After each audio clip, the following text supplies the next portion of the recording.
if you start your path of growth, you'll get more than you ever received possible. And it will help you become more. But if you reject this call to adventure, if you reject this path, you're going to live a life of suffering, essentially. So it's your choice. Do you express vulnerability? Do you develop awareness to express vulnerability and put it on the table and really risk growth? Because the downside of the unknown is not a lie. Like, it is very literally death in lots of circumstances, and metaphorically death in other circumstances. Like, you will get injured at some point. It will bite back. But it's the only way to do what's meaningful. It's the only way to put meaning to your life, to dance between the known and the unknown.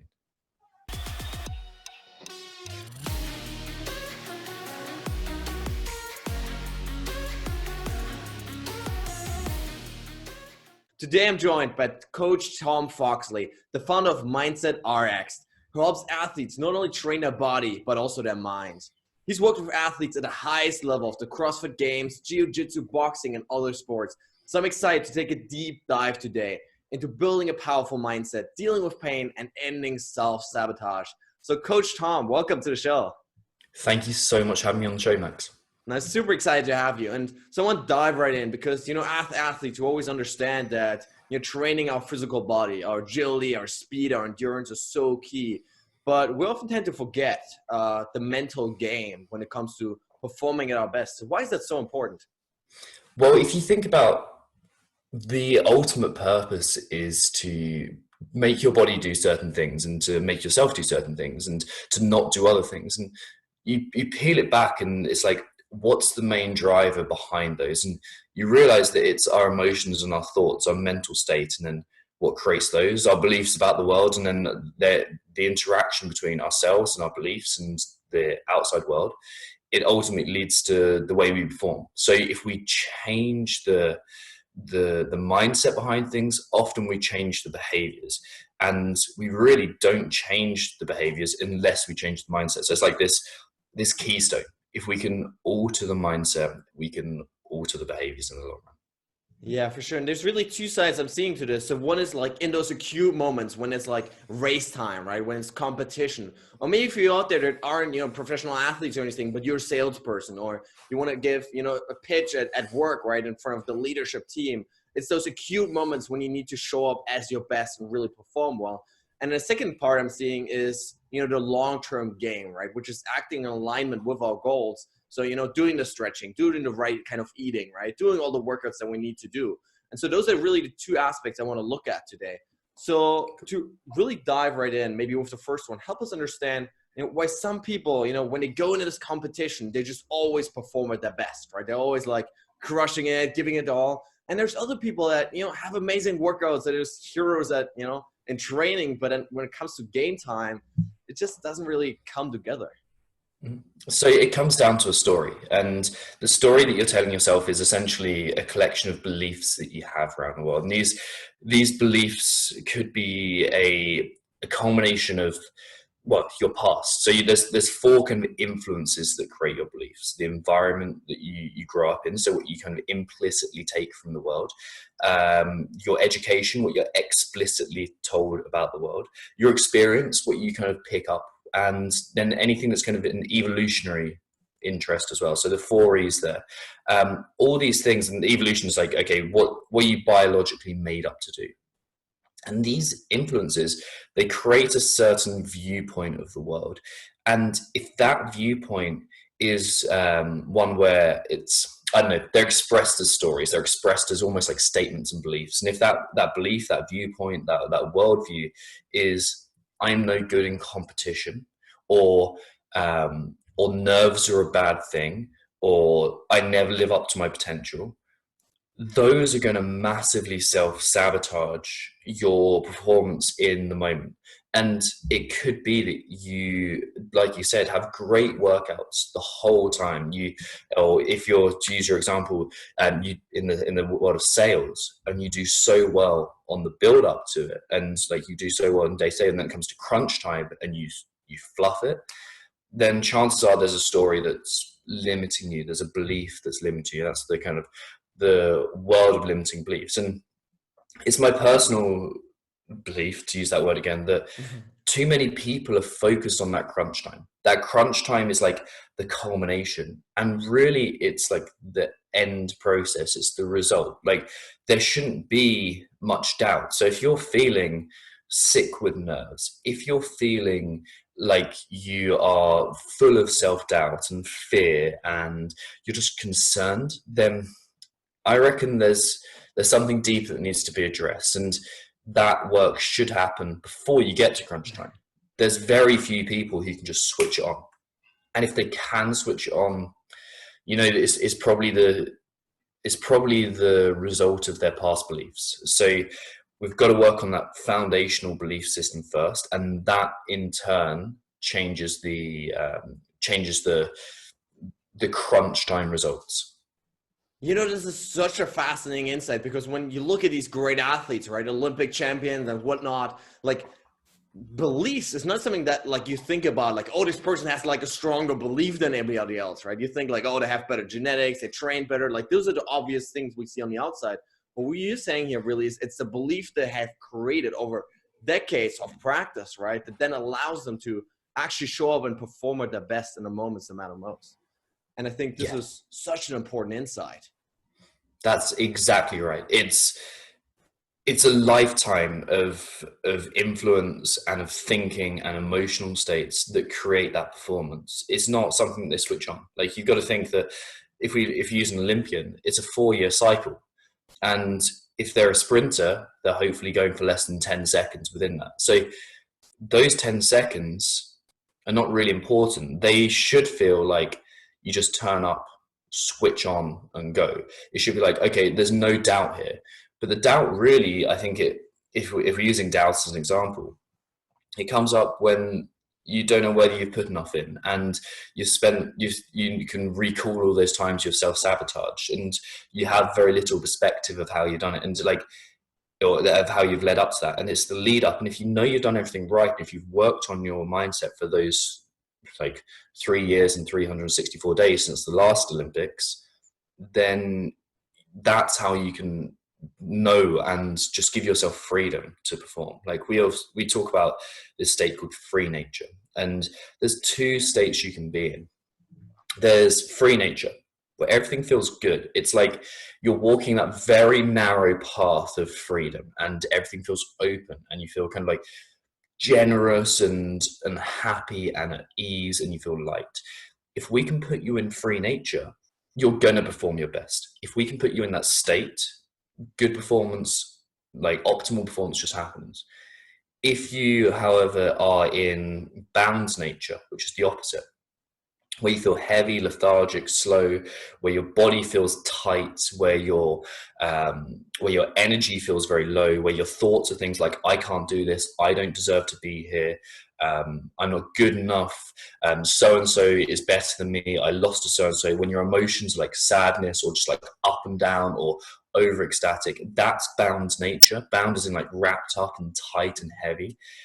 If you're in bound nature, there's no way you can perform at your best. But if we can, over the course of your training and in a deliberate way every single day, just bump up that percentage of time you spend in free nature, you're going to turn up and just go, bam, I'm on it. I'm really good.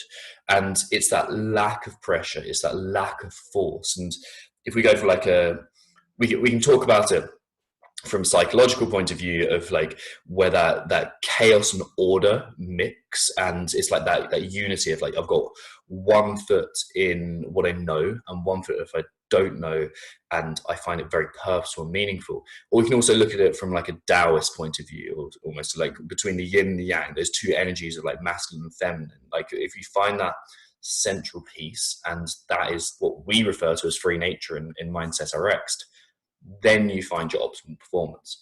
But if you're trying to force it, if you're trying to pressure it, or just like hope that it turns up, you've lost the game already. Tom, I absolutely love that. And I think anybody listening to this, including myself, like, I can totally relate to this bound nature, right? And this fact, this is really one of the reasons why I started the show, why I started studying psychology, because I wanted to find out how to move from that to a place where, I was this training hero, right? In high school, oftentimes, where like I had the greatest workouts, and it'd be competition time, and I just wasn't able to actually close the gap between, my coach said like there's just like this potential gap, right? Your potential is up here and you're performing down here sometimes. So how do we close that gap? And that for me was like the central motive for years of really how to understand, how to get my mind to actually close that gap. And so I love what you're saying here about like moving away from those fears, right? So you mentioned before, like many of those fears really are, conditioned from a young age on, right? Many of those beliefs. So how do people then begin to rewire themselves when they realize like, hey, I have certain beliefs that are limiting my performance? How can I start to reframe that? Yeah, cool. I just want to touch on one thing before I get there, because you brought up something interesting, and it's like the framing of how coaches say things to you and deliver messages. And like, I don't know exactly how your coach said things, and obviously it's going through the filter of two different languages here, and not in two different languages, but two different people and two different worldviews at the same time. Like, but that sometimes we can think about, okay, I'm not performing where I should be. And it creates this kind of expanse, this gap of like, I'm not good enough. And just the language we use to frame things and the way we remember things is often enough to create a story around this. So it's really important that we watch out for that pressure and that force. And it almost is like, sometimes, and I'm not saying this is the case with yourself at all, but it's something I see very often, that we end up competing or performing from a place of I'm not good enough, and it's a place of lack. It's a place of I should have more, or I deserve more, or like, yeah, I need more and I'm not where I should be. When we transition from that place of longing, of desire, to a place of gratitude and appreciation for what you already have, and that then what happens is that self-confidence builds, and that growth builds, and that energy builds, and that's how you progress from that's how you like kind of, that's a really important thing to remember, I think, for people. Just like, if you can act from a place of gratitude, that's when you'll overcome your limiting beliefs. And it seems so, if I heard that 10 years ago, I'd gone, that sounds false, that sounds so meaningless, like nonsense. But I've seen it to be true, not only in myself, but all the athletes that I work with, and like the coaches and the CEOs that I work with, and like, and the business as a whole, Mindset X works with. And it's definitely true. And if we work on that, it cultivates like this place of being and being happier. So that's one thing. The other thing you mentioned is like, how do we begin working on those stories? Well, the first one is like, okay, so you imagine you've got a map, right? Or imagine you're lost in the woods. If you're lost in the woods, and this happened to me the whole time in my military training, I'd be stuck and like looking around. And the first thing people want to do is go, where should I be? Like, what's my point B? What's my end destination? I personally think this is the wrong approach. And like, because we want to instantly change it. Again, it's coming from a place of like, I'm not good enough. I'm not where I should be, very literally in this case. But metaphorically too, like, I'm not where I should be. Where do I need to go? The most important thing you can do when you're lost is to go, actually, I need to find out where I am right now. What's my point A? What's my exact location? So before we can start walking, like the last thing you want to do is look at is just start walking aimlessly and hope that you get there. Start moving in any direction, because you don't know where you're going. The slightly better option is to look at your destination and start walking, and then hopefully, if you recognize that you're almost there, or you recognize some features, you're like, okay, I'm there, I'm getting closer. But the best thing to do is take some time to identify, okay, this is where I am. Like, this is my point A. Like, if I can pinpoint myself on the map, like, take some time to, okay, this is exactly where I am. This is who I believe I am in this case. And then take a process of like, okay, where am I going? Then the path becomes shorter. Then we can look for any obstacles on the way. Then we can create the most elegant path there. We can avoid future obstacles. So the first step is to find our stories. And some of you people listening to this will know your story. Like, you'll be able to hear it and you'll go like, yeah, I never believe in myself, or I'm always full of self-doubt, or I'm a perfectionist. I try and make everything perfect and I can't let it slide. There's some sort of story, or I have no self-worth, some story there. And it might not be as deep as that. It might just be like, you know what, I'm great at snatches, but I can't, my clean and jerk sucks if you're an Olympic weightlifter or something like that. And it might be some sort of story there. So we need to identify that story. We need to, the way we do it in Mindset RX is we speak about observe your inner athlete.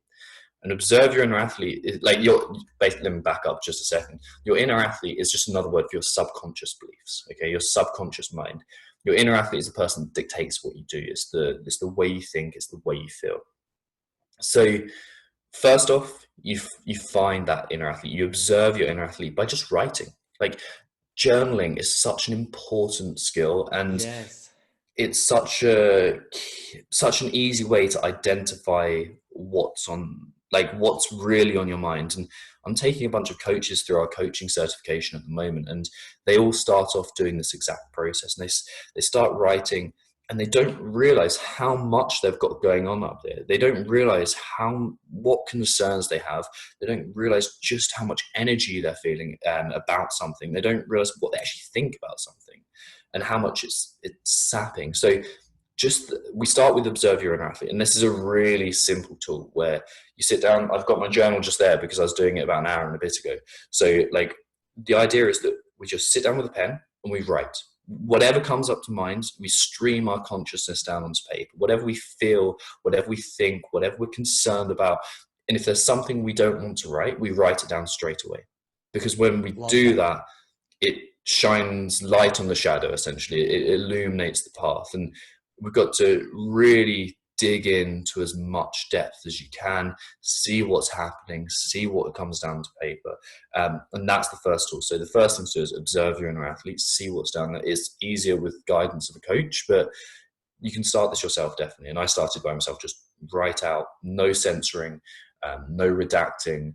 Don't write as if you're going to read it again. Just write as if like you're just trying to, like anything that's like a whisper in the back of your mind, get it out onto paper, and that will serve people. And from that, we can find our point A. You know, Tom, I absolutely love this process of really identifying what's actually going on in the brain, right? Because like you say, like we take the map, we look for the goal, and we jump right in without realizing that, hey, we may be actually somewhere completely different on the map.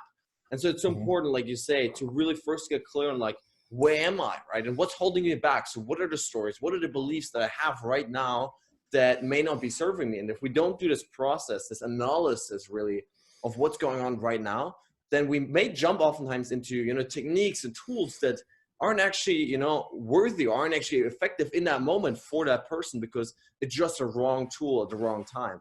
So I love that process, Exactly really right. detecting, like really like a detective, right? You go down, you understand, you analyze yourself and what's going on. So then later on, you find the right tools to actually make change happen. Yeah, you're exactly right there. It's like being a detective. You're uncovering what you didn't know you believed. It's like uncovering your unconscious.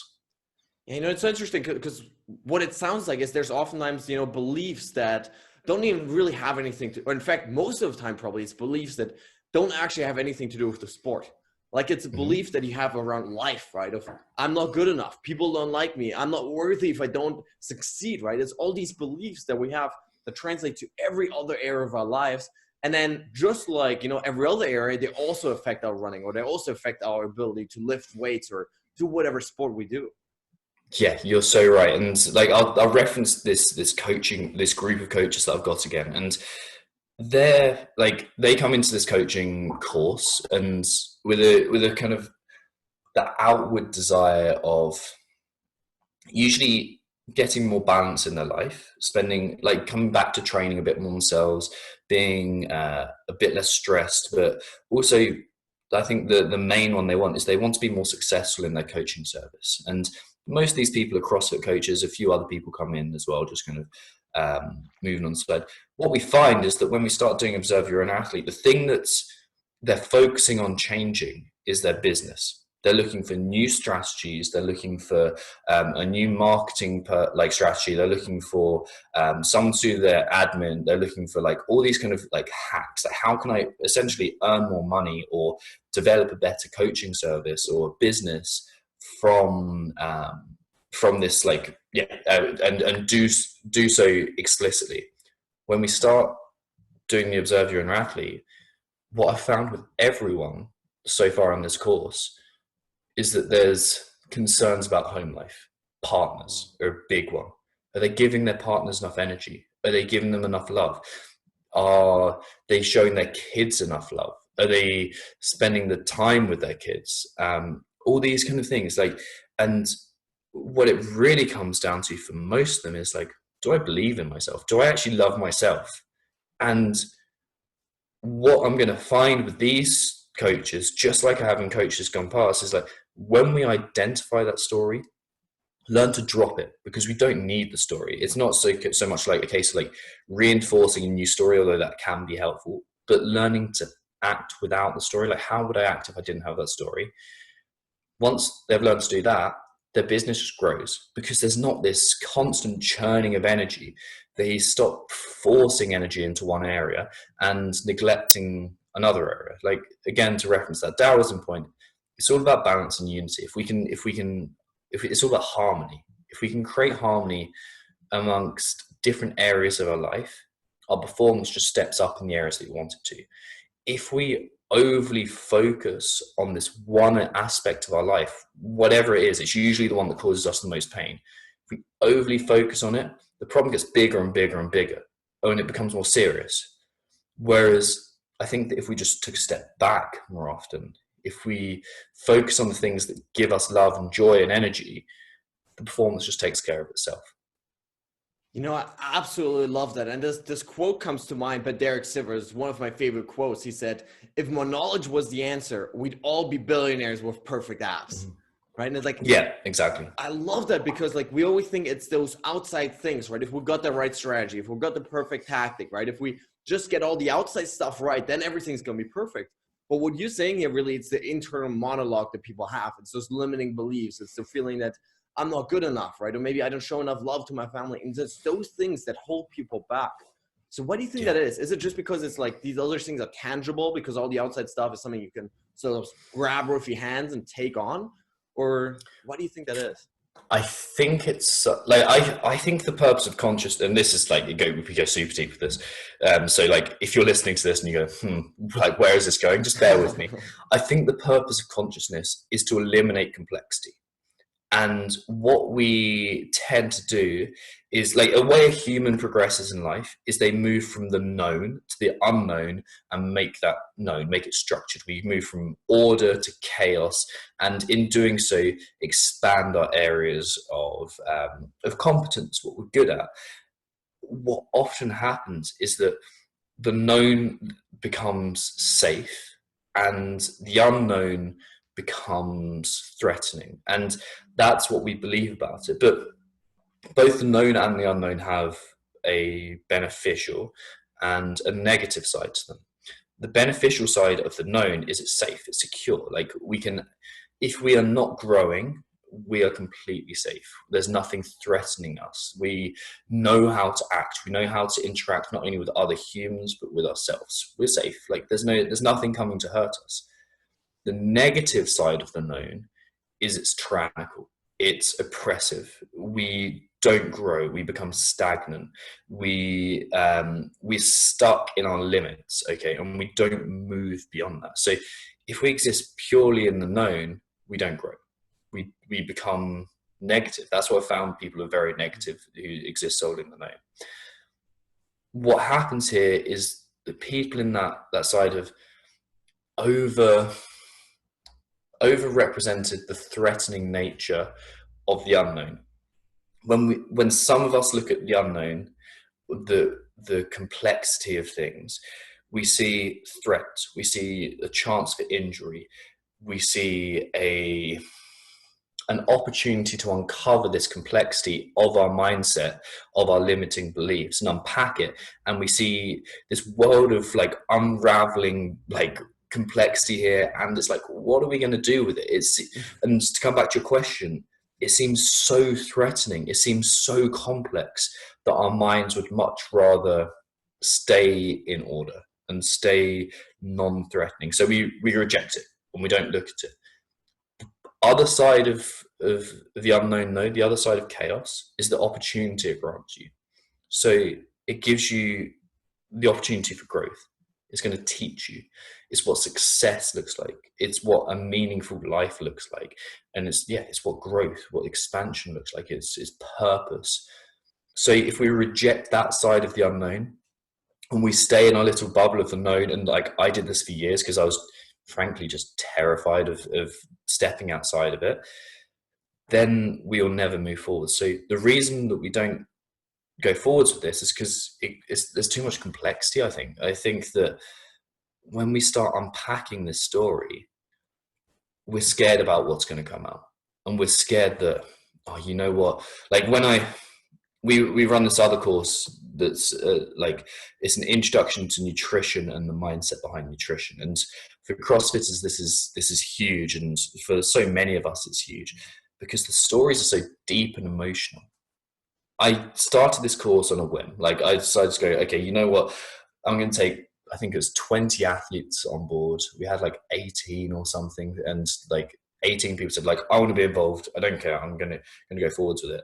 And they all came in with the concept of like, I just want to lose some body fat and be healthier and be more consistent with my nutrition. And when, again, we started that Observe Your Inner Athlete exercise, I was reading these Observe Your Inner Athletes, like they're submitting their journaling to me. And I was crying in a cafe, like reading what people have been through, because the hurt that they felt, the emotional struggle, the well-meaning but ultimately incredibly harmful messages that family and influence had created on them. It was so sad to hear that. And unpacking that is like opening Pandora's box. It's like all this world of complexity and chaos comes out. And what we want to do is shut the lid on the box and walk away. Right? That's easier, right? Because then we don't have to deal with it. And sometimes that's the right thing. But eventually it's going to do something. Eventually it's going to burst open. It's like another example of this is like, you can ignore your tax returns for as long as you want. And it's like, oh, it's fine. I put it into order. I put it into like, there's no chaos there because I'm ignoring it. But firstly, it's sabotaging every effort you're making today because there's part of your brain worrying about it and processing it. But secondly, there's a point where the police are going to come around and throw you in jail or fine you or whatever. So chaos will come. And the longer you put it off, the more intense it gets. So our job, like the job of the people in the nutrition course, was to advance towards the unknown, embrace the hardship of going towards the unknown, and be willing to dance with chaos. We have to do exactly the same thing in life. We have to have one foot in the known, one foot in the unknown, constantly find that balance between the two. And that's what advances you personally and humanity as a whole.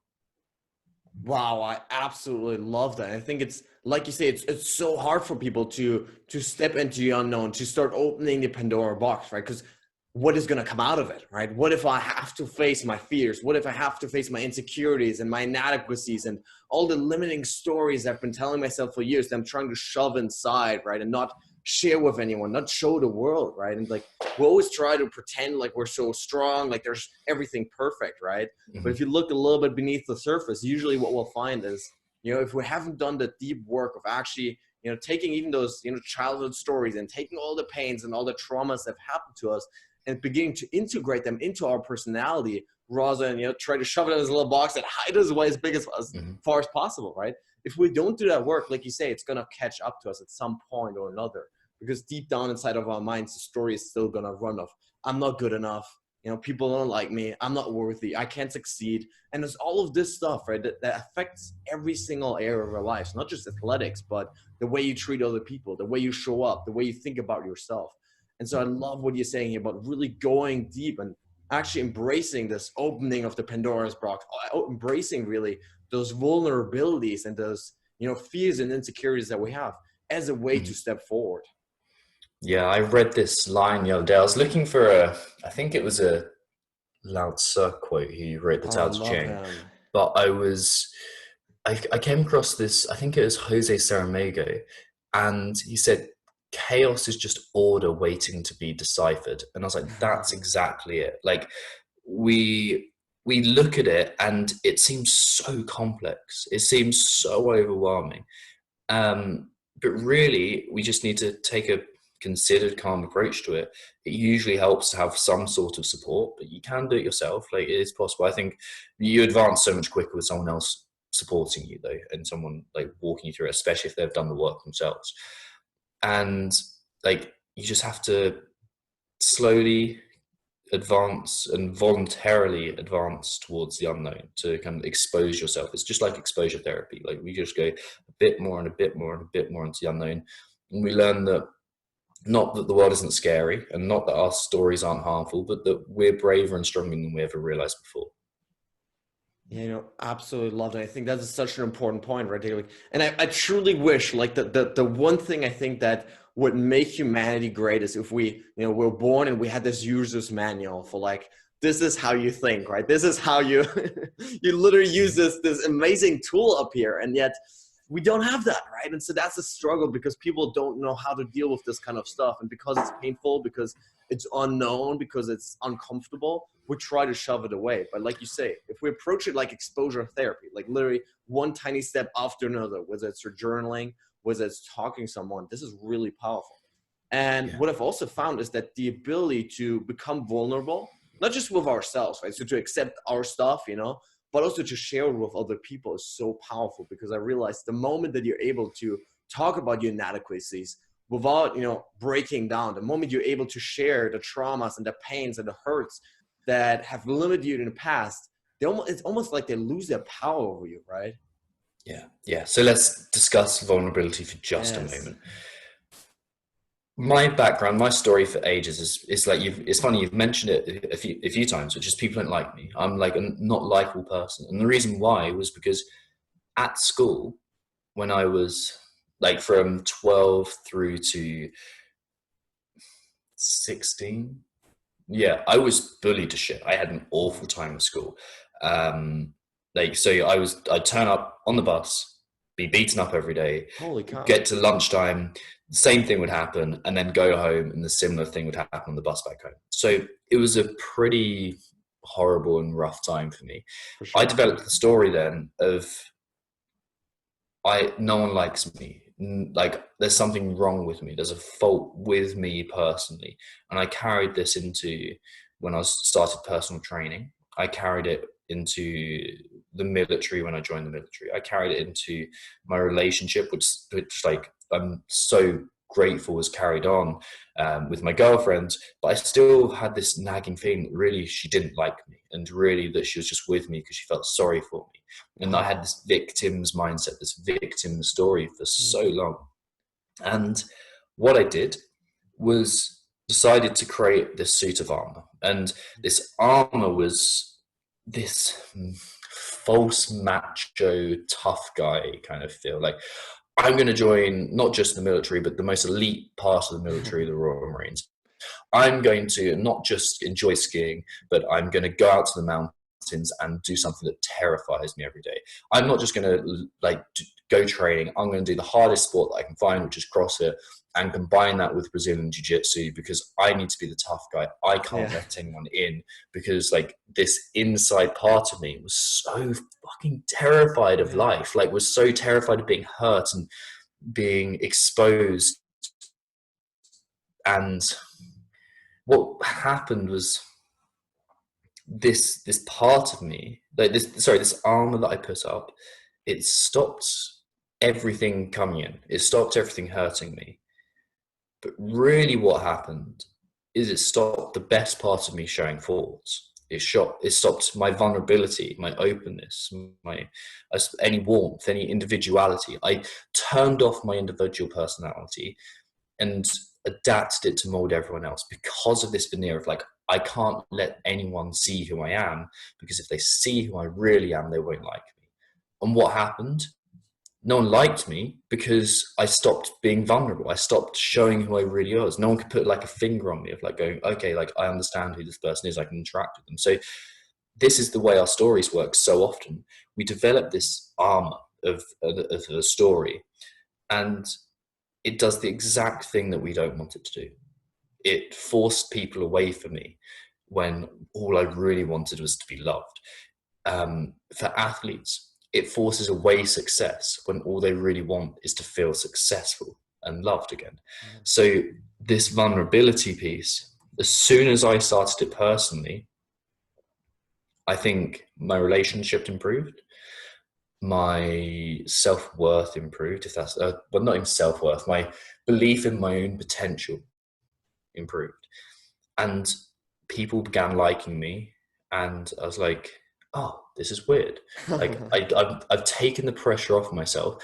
I exposed my true nature, and people were drawn to me.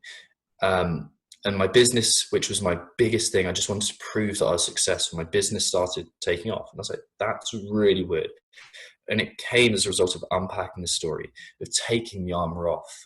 And when we talked about balanced nature, what we do at Mindset Rex is create these balanced nature roles. And for me, this was a balanced nature role. I pictured like this tiny, scared man, but a good man in a huge suit of armor, like a really tough suit of armor.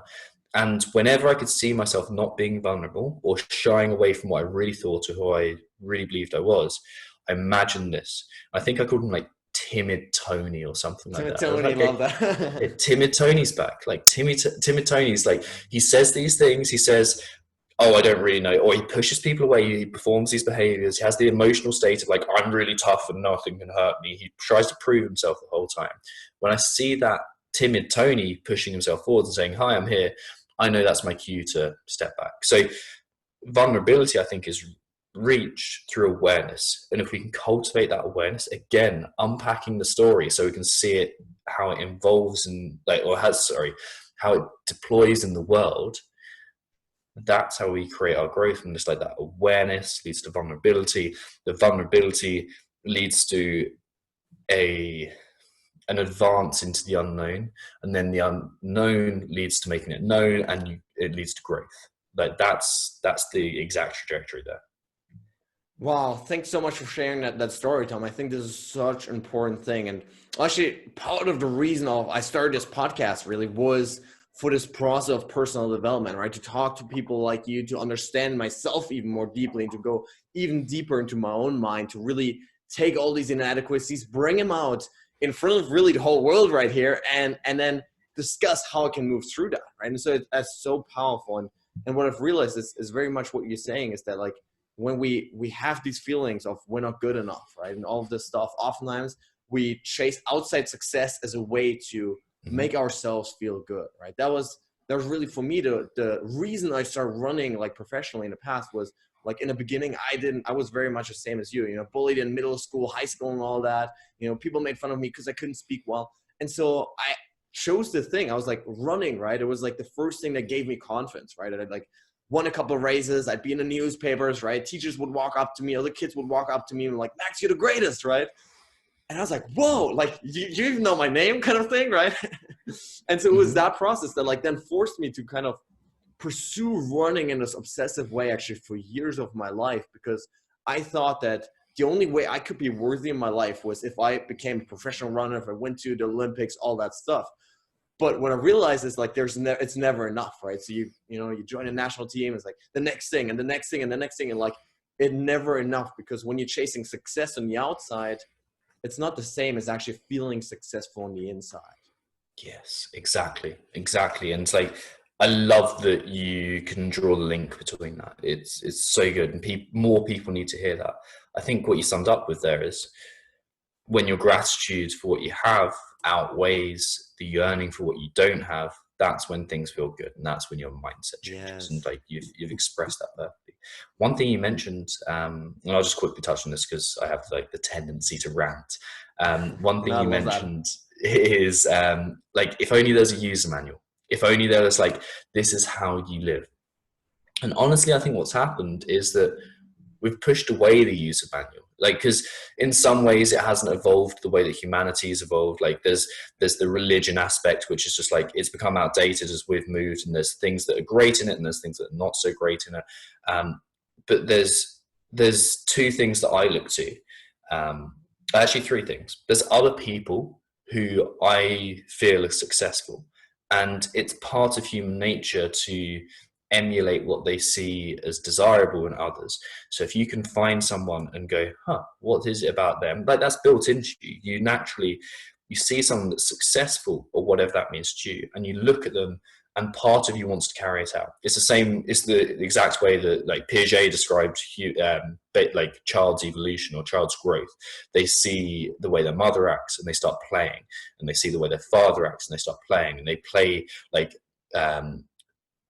parents and kids or whatever they play, and then they begin to act out those roles and they begin to play with it and they begin to emulate it, and that's how we grow, because we admire, hopefully, our people, the people that provide us primary care. So is that kind of, I said I wasn't going to rant, but I definitely am. No, totally go for it. I'm loving this. So we have like our role models. Then we have philosophy. And philosophy has this, like, I think now especially, it's like, as soon as it went very like, but what do words even mean? As soon as it got to that point, as soon as it took that turn, right, it was no. Yeah, it's like, I'm out of this. This is not interesting anymore, because like it doesn't apply to your life. But I think if you look at two areas which have huge carryover between themselves, which is Stoicism and Buddhism, like you look at those areas, and that is the manual. Like every morning I sit down with my Kindle, which is just there as well, and I read through. I did the Tao Te Ching recently. I did Meditations by Marcus Aurelius. I'm going to go through Seneca's work, Epicurus' work, and just like move through. Like, you don't have to be as nerdy as me to do that and to love it, but like just some Ryan Holiday's work is a beautiful entry point to this. Definitely. Ego is the enemy, the obstacle is the way, and silence is sacred, or something like that. Science is the path, or something like that. Anyway, those three books are beautiful entries into Stoicism. Buddhism is exactly the same. I prefer Taoism, like a kind of a sect, a part or a belief structure from Buddhism. I think that's beautiful, but they're all telling you the same things, which is like they talk about the force and the absence of force. They talk about the yin and yang, like very obviously within Taoism, but they also give you a path to lead forwards. And like these truths are the same things that were true 3,000 years ago or 2,500 years ago. And if they're true for people then, human beings haven't evolved that much since then. Society has to some degree, but not drastically. We're still the same kind of biological beings as we were then. So read these, integrate them. And if you want to look into the religious aspects as well, there's some gems in there too. Then we have, and you find the same truths as well if you look to certain aspects. And then you have something that is, I think, way more powerful, and that's the power of stories. So we look at mythology, and actually there's stories within myth that teach us what we need to do. That is the user's manual. Favorite two parts of this, like that I recorded again for the coaches group yesterday. I recorded a piece on the story, the hero's journey, essentially. And Joseph Campbell's done some fantastic work with this. He talks quite a lot about King Arthur and the Round Table, and very quickly that this is definitely a rant. This is like a 5-minute speech. I'm so much into this. Like this is like 10 minutes into when I said I'm not going to rant. Anyway, like he said, so King Arthur sat around the Round Table. That table represents unity and the wholeness and all that kind of stuff. And then around the table is the Knights of the Round Table. There's an apparition, and in that apparition, in that vision, the Holy Grail comes up and is presented to them. And they don't see it as the whole, but they catch a glimpse of it. And there's like, I think in the book there's like, or the story, there's some sort of cloth that half hides it, and they just get a glimpse of it. And like, that is your goal. When you see your potential, you're like, I think I see it. It's not completely clear, because why should it be? Like, why do you deserve to be able to see that right now? Like, you've got to grow to see it, like, and you got to go towards it. So you catch this glimpse of vision. And then what they do is the knights decide not to go together as a group, but to each go forward by themselves. And that's the worthy way to approach their goals. Not to abandon support, but to decide to confront your own demons. And what they have to do is they start their journey at the piece of the forest that looks darkest to them with no path. So they confront what they directly do not want to confront, and they consider that there's no path leading them forwards. There's no obvious way forwards. They just enter into the darkness. They go towards the unknown. So there you go. In a myth, in a story, there's a user manual for how to go forwards. It's taught to us. And the same thing in and the other example I love using is The Hobbit. Okay, you've seen the film The Hobbit with Bilbo Baggins, and he starts off in Hobbiton. Everything's very ordered, very structured. The dwarves come in, chaos comes in, and presents him this opportunity to go forth on an adventure, to be called forward to an adventure, or to reject it and go back to his home life. He rejects it initially, then goes towards the call to adventure. From that moment, everything gets harder. He forgets his handkerchief first, which is a trivial and small thing. Then it starts raining. Okay, trivial, but not quite so small. He's uncomfortable. And from that moment until he until he steals from Smaug, the dragon, which is such a brilliant metaphor. Like the dragon's literally on the gold, on the treasure. From that moment on, between the 2 moments, everything gets tougher and more complex. And he would no way be able to steal from Smaug as the original version. But by embarking on the adventure, he comes across more challenge, which presents him with the opportunity to grow. And it's only because of embarking on the challenge that he ultimately gets to where he wants to be. So that is teaching you that you just have to start the challenge and trust that you will grow to rise to the level of the challenges that are presented in front of you, but only if you embrace the unknown. That's what the story says, and that's your user manual. That's like your path. So there's you've got these 3 things to do. Wow, Tom, I absolutely love your rants. Absolutely love it. I hope our listeners feeling the same, because I literally just got the goosebumps, because I think this is quite literally the purpose of life. This is quite literally why I started this podcast, the quest for greatness. It's the quest for pursuing your highest potential, for taking that big dream, right, that you may not even completely see, that may be hidden half in cloth, right? You may not know what exactly it's going to look like, but it's taking that dream and going on that quest, this arduous, difficult, painful journey to learning how far you can really go. And you touched upon so much literally gold right there. Stoicism is one of really the biggest influences on my life. And there's this super cool story, Epictetus, you might know, 2,000 years ago, for our listeners, he was, born in Rome, ancient Rome, right? And he was born a slave, and he worked up his way, eventually earned his freedom, and then moved to Greece to start his own school of philosophy. And so one day he's sharing this story to his students. He's saying, all of you admire the mighty Hercules, right? And you probably, as our listeners, you might have seen the movie Hercules, right? Dwayne "The Rock" Johnson is playing Hercules. So you can imagine, this big, tall, unbeatable demigod, right? And he's saying, but what would have happened to Hercules if there were no challenges? What would have happened if there was no boar, no hydra, no armies to beat? Hercules, with all of this mighty talent, all of this God-given gifts, would have lain in bed and snored his life away. And I think that is so important to remember for anyone out there. You have those gifts upon you, right? Whether you see them or not in the beginning, but you have something deep inside of you that is drawn out of in the world, right? And you have this push and deep down inside of you. The question is, are you going to take that? Are you going to listen to that call? Are you going to go on that quest to see how far you can go? Or are you going to snore away your life?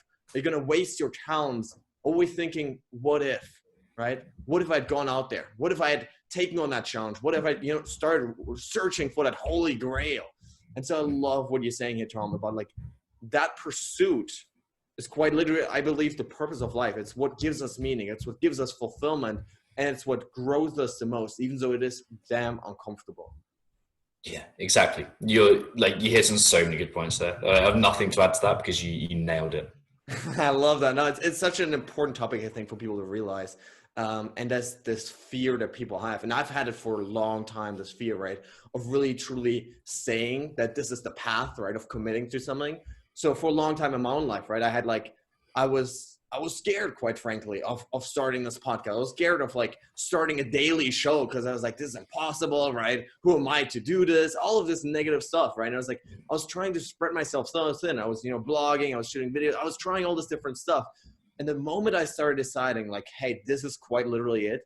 This is my purpose. This is my quest. This is the holy grail I'm searching for. And, it's going to be uncomfortable. It's going to be painful. And I'm going to be bad at times, right? I may not be good enough yet.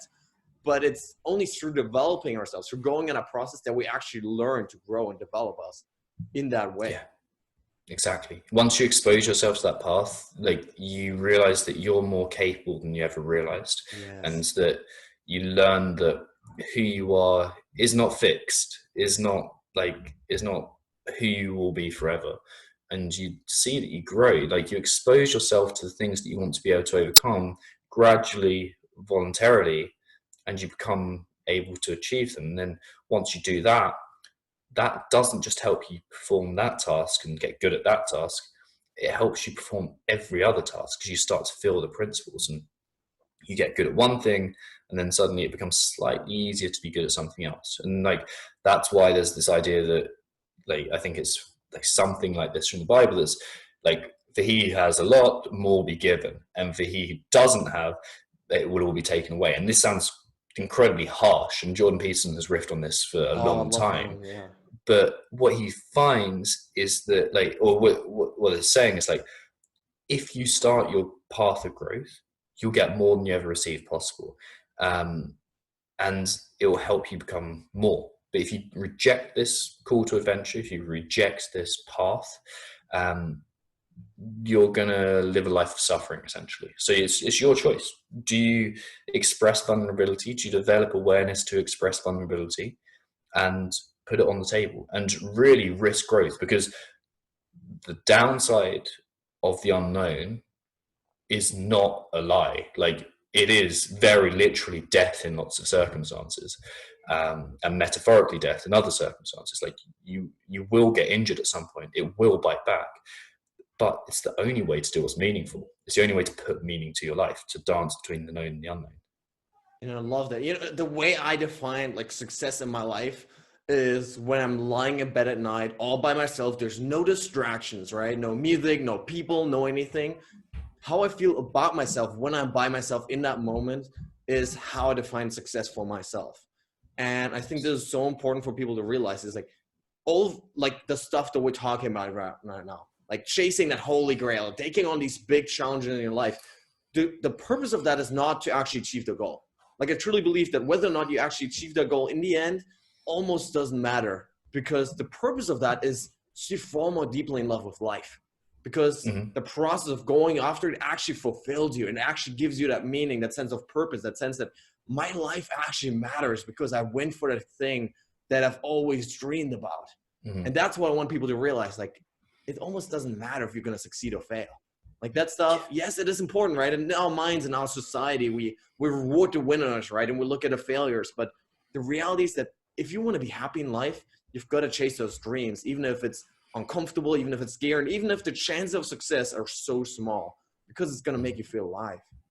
Yeah, and this is what is exactly meant when people say it's not about the destination, it's about the journey, it's about who you become. And like, in advancing towards your goals, you become someone better, and you realize that you actually had all you ever needed already, which is, or you can achieve everything, get everything you want, and become one of the people that I coach you are still unhappy because they realize that they still want more. They still, like, there's a song, Society by Eddie Vedder, where he talks about like, everyone wants more. Everyone just wants more and more and more, but they actually had everything they needed already. And it's the same thing that's true in Taoism. Yeah, that's a beautiful thing, right? All the stuff you need is already within. It's just about release and unleashing that. So Tom, I want to shift gears here a little bit. I don't want to keep you too long on the show, but we always love to celebrate failure as a stepping stone to growth and, building resilience in our lives. So throughout your life, do you have a favorite failure? Oh man, where do I start? let me That's the answer. Let me bring out the folder. Right. Oh man, what would be my biggest failure? Like, it's funny though, because when you talk about failures, you realize that you needed all of them to get where you are now, and it's such a cliche. So like, a favorite failure, like, there's nothing that I'd actually change. Like, but one of the biggest things I did was when I was 20. How old am I now? Like 22, 23. I decided to start a CrossFit gym, and it was a huge risk for me financially because I had to take on a massive loan. I took on £25,000 worth of debt to do this. I knew nothing about business. I was a very new coach. I didn't start cultivating relationships with people. I decided to just put in an offer. And I used my money, like still paying the debt off that. I used investors' money. Um, I used some money of my grandmother, actually. She kind of advanced me what she was going to leave to me anyway. And it was like, it took about 8 months for it all to crumble. And Wow. I never even took one CrossFit class in this gym, despite paying the rent for it. Wow. I No way. Yeah, I spent all this money on equipment, which I just Mhm. had to return. Got most of the money back, but ultimately didn't. Like, I spent years, like a good year of my life, in a horrible house that I didn't enjoy. Like, the person was lovely who I lived with, but like the landlord wasn't great, and like the environment I was in, I felt full of fear and self-sabotage for a year, and I was stressing out. But without that, it wouldn't have taught me the truly fundamental lessons and the valuable lessons that I needed in order to make Mindset RX work. So, like, yeah, I was £25,000 in the hole, like, Mm. in the red. But I, without that, I wouldn't be where I am now, and it ultimately has been a good thing. Although at the time it was just awful. Like, it was just like I didn't have Yeah, I anything that I bet. could. I was earning like £300 a month, and my rent was 450 or something like that. So Wow. it's like, Yeah. what do I do with this? This isn't Yeah. great, but I need to eat. And so yeah, Yeah. that's I think my favorite failure. I love that. I actually had a very similar story of how I got started. So actually last summer, I basically rented out this office in Munich, right? And anyone that's ever been to Munich, it's damn expensive. It's, I think, Mm, the most expensive city in Germany, right?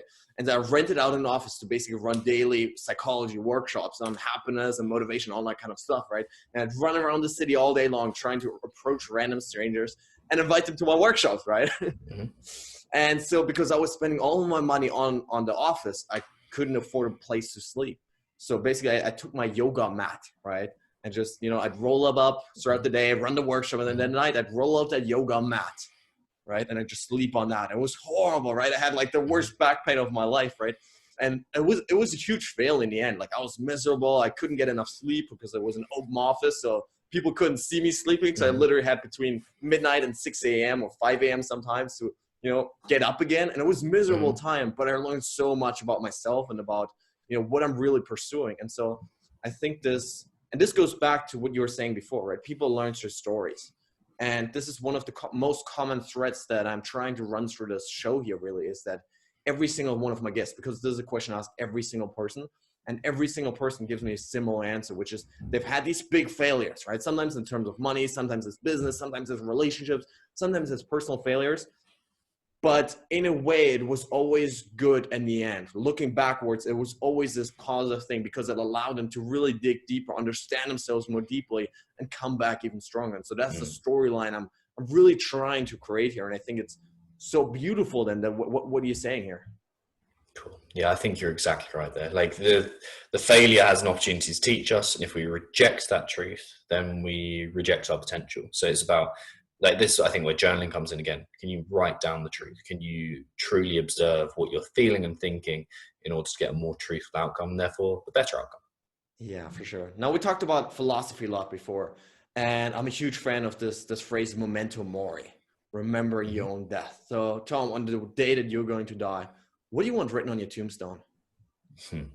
I was actually thinking about this, like, how would I like to be remembered when it, like, and I've realized, especially over the last 2 years or so, I think about death like way more than is normal. But Yeah. I think it's beneficial, like realizing your time in here is finite, and it's like it could be taken away from you. But like, I don't want anything grandiose. Like, I don't want any, like, it's not my intention to be this like central figure. And like, I don't know, like, I really don't know. Like, I think I don't even want to be an inspiration to others. I That's just want interesting. to, Can I yeah, dive right in here? Because I yeah, think go for it. what you're saying here is so amazing. This literally, I'm not just saying this. This is one of the favorite shows I've ever shot. Thank you. So why not? If you may explain. Because it's not about me. Yeah. It's like this. Like, my life's barely about me. My life's about serving other people, and like, I care. I don't know. It's like this. It's this weird flip. I care far more about my girlfriend than, no, not far more. I I invest more of myself in Harriet's success than in my success. And Yeah. like, that's Wow. because it's about her. Like, Mindset RX, I used to have, like, it used to be about me. I was, and I suppose it had to be to begin with, but it was about what I could provide. And it was like, look at me. I am Tom Foxley, and you should come to me for advice. And it's so false. It was so like disingenuous.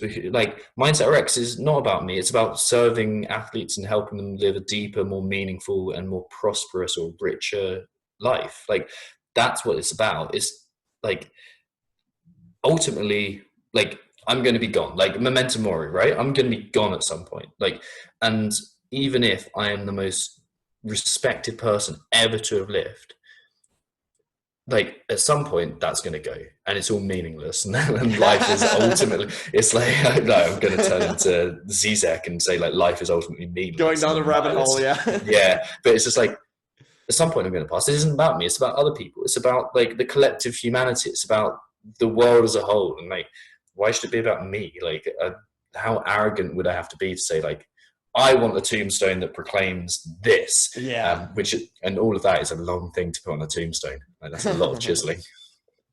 That for sure. No, but I think it's such an important insight, right? That like at the end of the day, no one's gonna care about your success. People care about how you make them feel. Mm-hmm. So just 2 days ago, actually, I was talking to Aaron Walker, a leadership expert, and he was sharing a story of his dad who never made more than $15,000 a year, right? He was a poor man, but he was rich in love, right? And so Yeah. he was sharing the story of like when his dad passed away, basically, hundreds of people were lining up telling him about all the great things that his dad had done, all the times that he had Mm. encouraged them, all the times he was there for them, that he inspired them. And so that is what I find very similar to you. It's like that at the end of the day is like what I want to know. Like that, I'm up there and I'm gone, but Mm-hmm. other people have lived a better life or are still living a better life because I was on the planet for however long that is. Yeah. So, Yeah, that's the way to put it, I think. It's like, did I serve other people? That's the did I do my bit to make the world a tiny bit better? Like did I yeah. pick up the biggest burden I can and nudge it forwards, then haul myself forwards on it? Yeah, absolutely love that. Now, Tom, we talked about a lot of great insights today. If you could give our listeners one piece of homework, one thing they should start directly applying to their lives, what would that be? I think it just get curious. Like think about why do you do the things you do? Why does something feel good to you, or why does something feel bad to you? Like why does something make a certain emotion? Like what is it that drives you? Do you actually know what you're working towards? Like how much of like how much do you do in a day that you don't realize you're doing? Like when you're wasting time on your phone or procrastinating or doing something you're not proud of, like what is it that made you do that? I think it's getting curious, and you can do that through like starting to write journaling and stuff, but like it's almost like you want to become the observer, to learn to watch yourself like as almost like a third party and go, huh, that's interesting, I'm doing these things. Love that. Now, before I ask my final question, where can listeners connect with you online? So, what's your favorite social media platforms, website, whatever it is? Yeah, it seems like most people are finding us on Instagram right now, and that's just at Mindset RX. So Mindset Romeo X-ray Delta RXD, and that will link you to all the other stuff. That's our business platform. If you want to follow me, like I just post pictures of me skiing the whole time, and that's at Tom Foxley. So yeah, there's that. We also have a Facebook community, which I think is really valuable because people get a lot of help from there, which is Mindset for Functional Athletes. So we couldn't use Mindset for CrossFitters, obviously, because CrossFit are famously litigious. So we got Mindset for Functional Athletes, and so that's a really nice group for like 1,000-ish people who are supporting each other in growth. Love that. Now, Tom, we talked a lot about that holy grail, about going like search for that big thing, that big dream. So, what is your own quest for greatness? So, what's the big vision you're trying to bring into this world? I think it's to do what's meaningful, like to continually pursue what's meaningful to me, to see how much I can serve the people that I care about and to do my own bit of good. Like I think as soon as we end up grandiose, and as big as possible. Like, it's great, it helps you move forwards, but like real change happens one person at a time. And my purpose is just like, okay, today, can I serve people the best I possibly can? I think it's about the process. It's not about the end goal, which is kind of an interesting change to like to most goals.